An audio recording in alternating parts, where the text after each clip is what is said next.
Este volumen tiene muy poco texto, es un texto breve, seco, austero,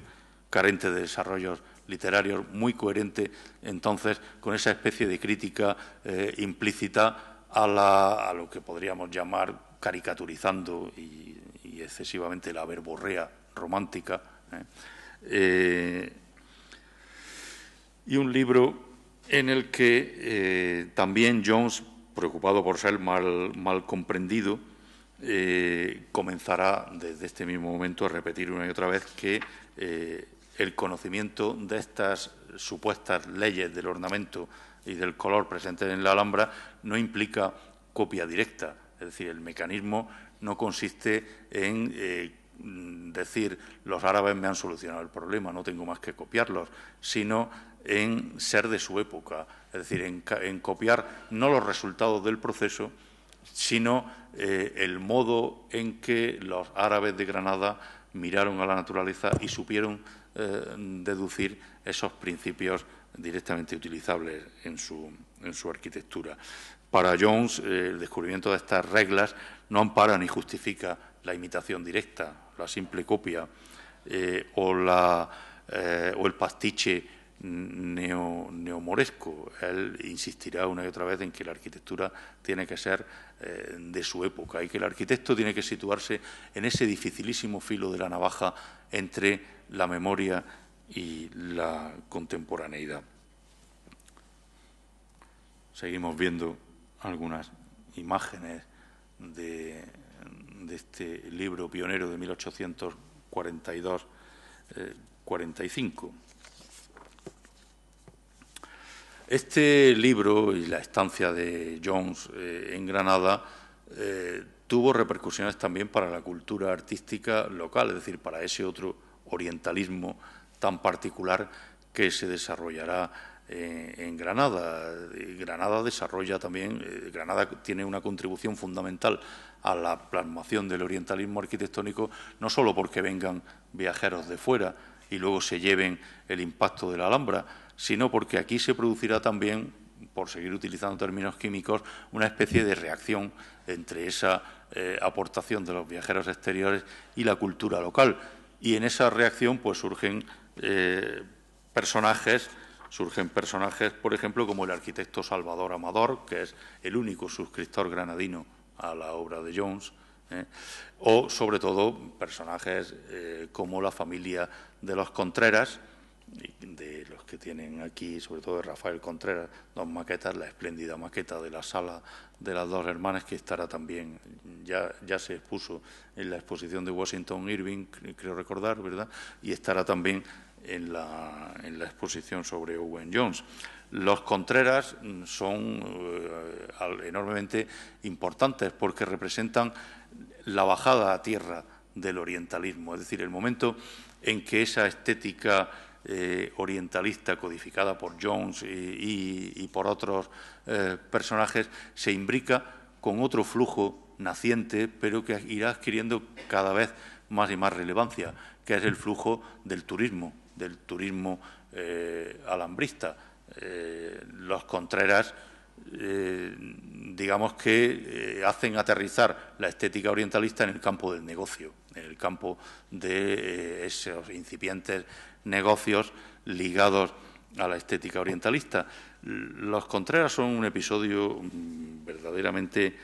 fascinante. Antes hablaba de cosas que nos quedan por estudiar. En Granada siempre hablamos de lo importantes que son los Contreras y en realidad tampoco sabemos tanto.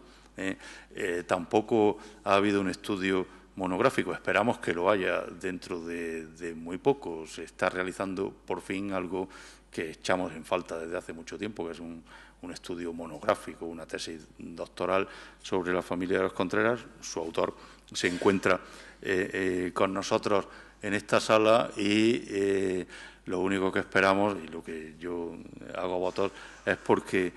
pronto podamos, gracias a este trabajo monográfico y a otros que seguirán, dejar de decir vaguedades sobre los Contreras. Yo confieso que solo puedo decir vaguedades, no lo he estudiado a fondo y posiblemente pronto podamos dar más detalles sobre todo este mundo que por el momento nos resulta un poco evanescente, pero que es sobre todo el resultado de, como decía, de esa imbricación entre orientalismo y turismo, que cada vez será más estrecha. Al mismo tiempo, hemos empezado como el cuarto, así, ¿no? Sí. Al mismo tiempo, Jones no es solo el viajero que mira la Alhambra, sino que es otras muchas cosas. A veces, cuando se habla de Owen Jones, se plantea su actividad como cosas separadas. Se dice, bueno, es un arquitecto, diseñador y tal, que trabajó mucho en Gran Bretaña, que en un momento dado vino a la Alhambra y que además hizo otras cosas en Inglaterra, algunas de ellas muy directamente relacionadas con la Alhambra. Bueno, pues yo diría que no algunas de ellas, sino todas. Es decir, Owen Jones no es un arquitecto que está en Londres haciendo sus cosas y que de pronto viene a Granada y hace otras cosas totalmente distintas. Su visita a Granada, las etiquetas para cajas de galletas que diseña en Londres, su intervención en la arquitectura eclesiástica, su intervención en las exposiciones universales, todo forma parte de un único movimiento, de esa multiplicidad de respuestas, casi de electroshock, podríamos decir, que se producen cada vez que hay un encuentro entre necesidades modernas y tradición histórica. Hay que decir entonces que Jones tiene, cuando vuelve de Granada, cuando se instala ya de manera definitiva en Londres a partir de 1835, después de su primer viaje a Granada, al que seguirá otro en 1837, pues desarrolla una compleja carrera de arquitecto, interviene en arquitectura eclesiástica, pública y privada, hace reformas de edificios existentes, hace decoración interior, tiene una actividad importante como diseñador, pero un diseñador muy especial, diseñador de objetos que están a medio camino entre construcción y decoración, azulejos, baldosas para suelo, revestimientos de todo tipo, papeles pintados, elementos textiles relacionados con la arquitectura, alfombras, tapices, cortinas, es decir, elementos todos basados en patrones geométricos en los que siempre trató de casar sus amplísimos conocimientos de la historia del ornamento y específicamente de la Alhambra con las nuevas exigencias de esa producción industrial que tiene los rasgos esenciales de ser masiva, rápida y barata, digamos, al menos económica, asequible para unas clases medias cada vez más amplias. Jones interviene en el gran movimiento británico de la arquitectura eclesiástica, interviene, por ejemplo, en la Christ Church de Londres, con un proyecto de James Wilde, en fin, no hay tiempo tampoco de detenerse. Interviene en la creación de viviendas de lujo.